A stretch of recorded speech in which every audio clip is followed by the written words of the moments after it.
Bonjour Guillaume Terrien. Bonjour. Merci d'être avec nous. Quelle est la dernière faute de français que vous ayez fait à l'écrit ? Alors la dernière, c'était sur Mendelssohn, le compositeur. Le nom du compositeur. Voilà. Vous avez mal placé le H ? C'est ça. Alors vous avez fait une quinzaine de championnats nationaux d'orthographe. Vous avez été sacré en Suisse au mois d'août dernier champion de Suisse d'orthographe. Ouais. Et avec un 0 faute, ce qui n'était pas arrivé depuis 21 ans. C'est ça, c'était jamais arrivé. Quels sont les championnats les plus marquants que vous ayez fait ? Alors pour moi, il y aura la dictée des Amériques. C'est une dictée internationale qui se déroule à Québec, qui réunit en fait une cinquantaine de nationalités avec des candidats qui ont un point commun, la langue française. Donc on se fait des amis, des contacts dans le monde entier. Et c'est incroyable comme des gens de cultures différentes peuvent finalement, à travers ce point commun, se rassembler et passer une après-midi, voire plusieurs jours autour de la langue française. Alors vous êtes également champion d'Afrique, ça s'est passé à Cotonou, au Bénin. Donc si je regarde bien, il y a l'Afrique, il y a l'Europe, il y a les Amériques. Pourquoi est-ce que l'Asie semble si peu représentée dans la francophonie, dont il y a en ce moment le 13e sommet qui s'est ouvert à Montreux en Suisse ? Alors, le français est moins présent en Asie, hormis peut-être le Proche-Orient avec le Liban, mais le français a quand même beaucoup décliné dans les pays comme au Vietnam. Alors, ne parlons pas des comptoirs en Inde où il n'y a plus de présence française, ni francophone pratiquement. Si ce n'est des pancartes de rue parfois. Oui, voilà. Voilà. Alors, par contre, en Afrique, on a quand même tous les pays qui ont le français pour langue officielle. Pays du Maghreb, pays subsahariens, et puis en Amérique, bien entendu, le Canada avec le Québec francophone. Justement, pour vous qui êtes champion d'orthographe, qu'est-ce que ça représente, ce socle commun d'une langue commune pour autant de pays ? C'est ce que je vous disais, le trait d'union qui permet de se rassembler malgré nos cultures, nos religions différentes.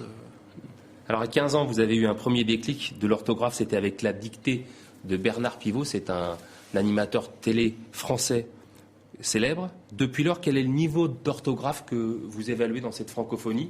Plutôt en baisse, plutôt en hausse ? Alors pour moi, il est fortement en baisse. Pourquoi ?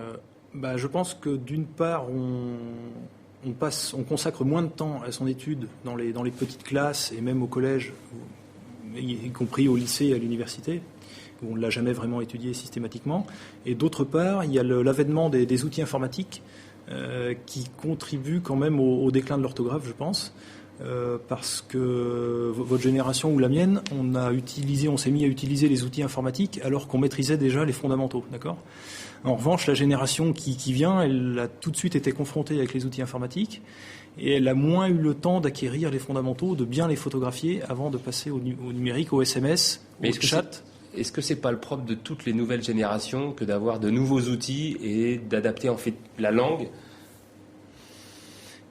C'est un nouveau moyen de communication, mais je pense que cette génération-là est quand même plus marquée que les précédentes. Ça a son intérêt d'écrire en SMS, c'est rapide, on perd pas de temps, on écrit des messages ultra courts qui en disent autant, mais on va perdre la graphie, la vision de la graphie originelle. Alors pour autant, les outils informatiques ne sont pas nos ennemis, et c'est pas non plus les vôtres. Vous êtes ingénieur, informaticien, voilà. Vous créez des logiciels, et vous avez créé un site dédié exclusivement au français et à ses subtilités, c'est Orthodidact. Voilà. En quoi consiste ce site ? Alors orthodidact.com, c'est un site en ligne d'apprentissage de l'orthographe, qui s'adresse aux particuliers, au monde de l'éducation, aux entreprises également, à tous les francophones, d'où qu'ils viennent, d'où qu'ils soient. Et qu'est-ce que vous proposez sur ce site ? Alors il y a des cours, bien entendu, des exercices associés. Il y a un outil d'évaluation du niveau, une espèce de test de positionnement qu'on appelle l'orthomètre, vous voyez le jeu de mots. Et puis à partir de cet orthomètre, on déduit un parcours personnalisé d'apprentissage, en fait, qui va cibler vraiment vos points faibles, vos lacunes, et qui va vous permettre de travailler efficacement ce qui vous manque. Alors, quelles sont les petites astuces pour progresser en orthographe sans vraiment avoir l'impression que ça soit une corvée ou un calvaire ? Alors, on a voulu le logiciel vraiment ludique.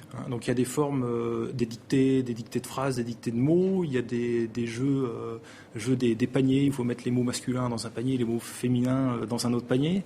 Donc c'est pas du tout rébarbatif. Voilà. Et puis il y a de la vidéo, il y a de l'audio, du son. Il y a toute forme d'apprentissage, aussi bien pour les auditifs que pour les visuels finalement. Et vous me dites aussi qu'un mot, ça a toujours un sens et une histoire, et qu'il faut souvent se plonger dans l'histoire pour connaître l'avenir de ce mot, ou en tous les cas l'expliquer, que c'est aussi comme ça qu'on arrive à intéresser l'orthographe. C'est vrai, pour casser un petit peu cette image sérieuse ou rébarbative que pourrait avoir l'orthographe, il faut s'attacher à enseigner les anecdotes. Donnez-nous un exemple, s'il vous plaît.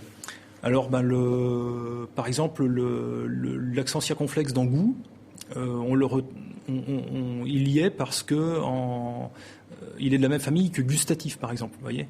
Donc le S s'est transformé en accent circonflexe, on a allongé un petit peu la voyelle, de même hospitalier, hôpital, enfin on pourrait en citer comme ça un certain nombre.